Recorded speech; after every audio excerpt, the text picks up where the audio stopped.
Hi. For our first day of the Congruent Triangles chapter, you should have a document on your Inspire called Triangle Basics. Basically what we're going to do today is take a look at things that you have learned about triangles in the past, but maybe it's been a little while since you've actually looked at them.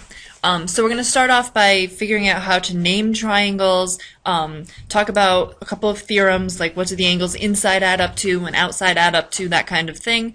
Then we'll take a look at the triangle inequality, which you played with a little bit in class today with the straws. And then that should pretty much be it for today. So if we get started, first thing that we're going to do is talk about how to name triangles according to their angles. So first thing that we're going to do for each of these is come up with a definition and then draw a picture. And for some of them, just to save time, I have the picture on here, and I will just talk to you about how to construct it. So an acute triangle has three acute angles. And if you remember, acute angles are all less than 90 degrees. So what we want to do is click down on the bottom space and actually draw an acute triangle. So for this one, I'm just going to go to Shapes and choose Triangle. And then just click in three spots on your screen to get a triangle. And then what we're going to do is go back in and measure them. So if we go to Measure Angle, remember that you need to click on 3 points in order to get an angle measurement to pop up.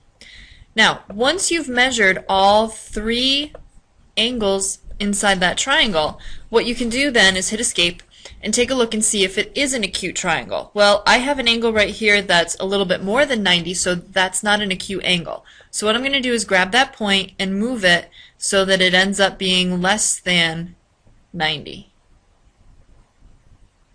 Okay, so right about there, all of my angles are less than 90 degrees. If you want to make it a little more obvious, you can grab a different angle and just kind of pull them all in until it looks a little bit more like one of the angles is less than 90. But as long as they are all less than 90 degrees, then you have an acute triangle. Alright, on the next page, I already have the obtuse triangle drawn, but you still need to do that on there. I'm just trying to save a little bit of time in the video. So an obtuse triangle has to have only one obtuse angle. So only one angle that's bigger than 90 degrees. If you look down here, we have one angle that's 127 degrees, and then the other two are acute. They're less than 90. So it has one obtuse and 2 that are less than 90. The reason that it can only have one is that there are only 180 degrees inside of a triangle, and if you have 2 angles that are greater than 90, you're going to be over 180 already. You won't have enough space for a third angle. Alright, right triangle. A right triangle has to have one 90-degree angle. Now, for this construction, remember that when we do things on the calculator, we want to construct them and not draw them. So what I did here is I started off with this segment, and then I constructed something perpendicular to it, because that guarantees that I have a 90-degree angle there. And then I just drew another segment that went from one side of the right angle to the other side of the right angle. Okay? Now, the other thing is that no matter what I do down here, I can grab that point and I can move it around, but that 90-degree angle is always going to stay 90 degrees. So again, you have to do the construction on your calculator to get a right angle on there. And don't make it just look like a right angle, actually construct it. Okay, the next one looks a little scary as far as the picture goes, but let's talk about the definition first. Equiangular triangle has 3 equal angles. Now, we're going to get a little more specific. If there's 180 degrees in every single triangle, and in an equiangular triangle, the angles have to be equal, well, if you take 180 and divide by 3, you get 60. So in an equiangular triangle, not only are all the angles equal, but they're all 60 degrees every single time. So make sure that you put that in there. Now, for the construction, what I did down here to get this triangle is I started off with a segment, this segment right here, and then I took 2 triangles. So in your menu, if you go down to Shapes, you have Circle, a circle tool. So what I did is I drew a circle that went from this point to this point, which gave me this circle over here. And then I drew a circle that went from this point to this point, which gave me that circle.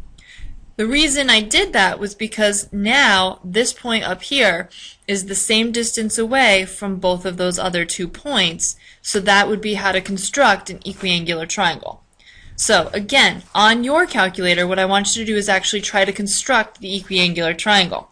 Now, if for some reason you don't like the circles there, when you're done, you can always go to Menu and go to Hide Show, and you can click on the triangle, or click on the circles, and hit Escape, and then it just looks like an equiangular triangle. But if you want to leave them there so that you remember how you constructed it, that's also fine.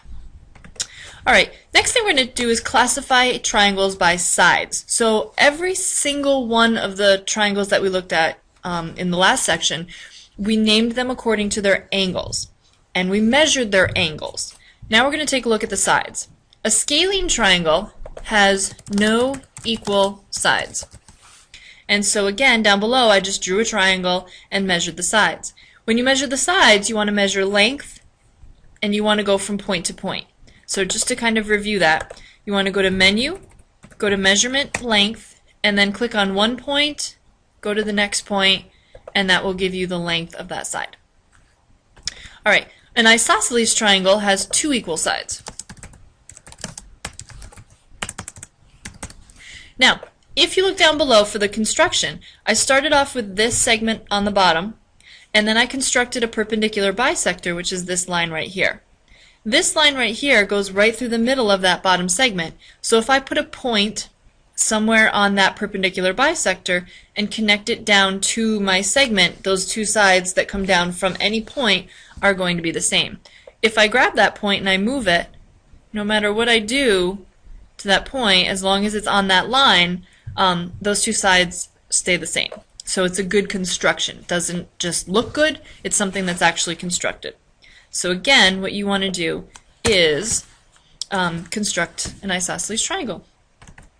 And then the last one is an equilateral triangle. Equilateral triangle has 3 equal sides, and basically it's the same thing as an equiangular, so same construction, but really all we care about on this one are that the sides are the same length. Okay, angle sum theorem. Basically, this is just something that you've been using for a long time at this point. The sum of all 3 interior angles of a triangle is 180 degrees. So, inside of a triangle, all 3 angles add up to 180 degrees every single time.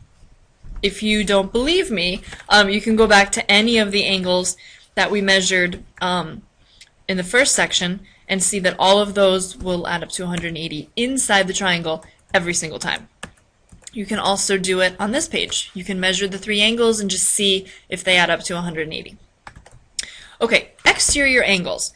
Exterior angles for some people are a little bit tricky. The measure of an exterior angle of a triangle is equal to the sum of the 2 remote interior angles. So, if we're taking a look at this triangle down here, we have an exterior angle that I'm going to measure right here on the outside. So again, I have to click on 3 points to measure that angle. So that angle on the outside of the triangle is 129 degrees. Now, the first thing that people usually notice is that the angle on the outside and the one next to it are going to add up to 180. So if I measure the one that's inside the triangle right next to it, those 2 add up to 180. Now again, there's rounding stuff going on there, but the 129 and the 51 are going to give you 180. We can change calculator settings if you don't want to see the rounding. But this up here, our definition says that the exterior angle is equal to the sum of the 2 remote interior angles. Well, remote interior. Well, interior means that they have to be inside the triangle, and remote means that they have to be far away from the angle on the outside that we're looking at. Okay, if you live in a remote location, you live far away from everything. So remote interior angles are the ones that are furthest away from the angle on the outside. So the 2 angles inside that I haven't measured yet, those are the remote interior angles. If I measure them,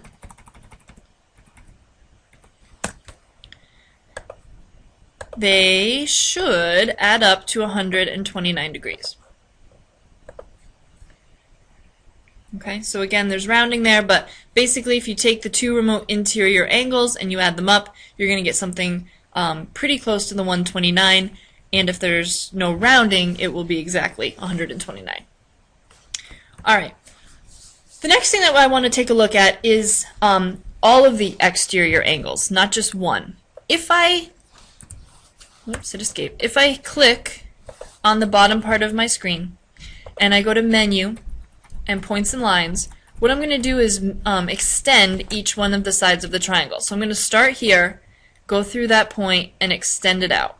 Okay, basically what I want you to see is that outside of a triangle, if you have all three exterior angles, that they are going to add up to 360 degrees every single time.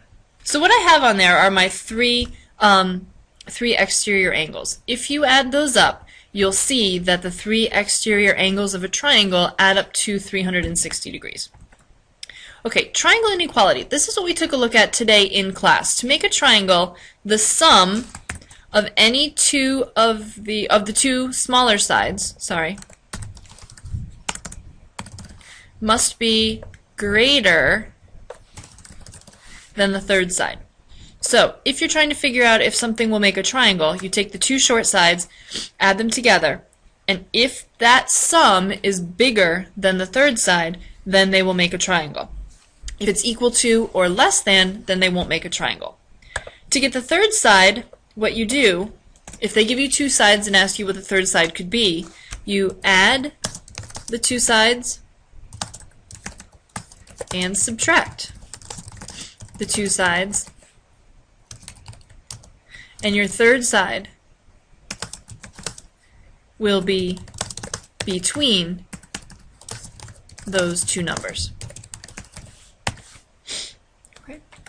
Alright, now the last thing I just want to make sure that you understand is that in a triangle, the short side is across from the smallest angle. The medium side is across from the medium angle, and the longest side is across from the largest angle.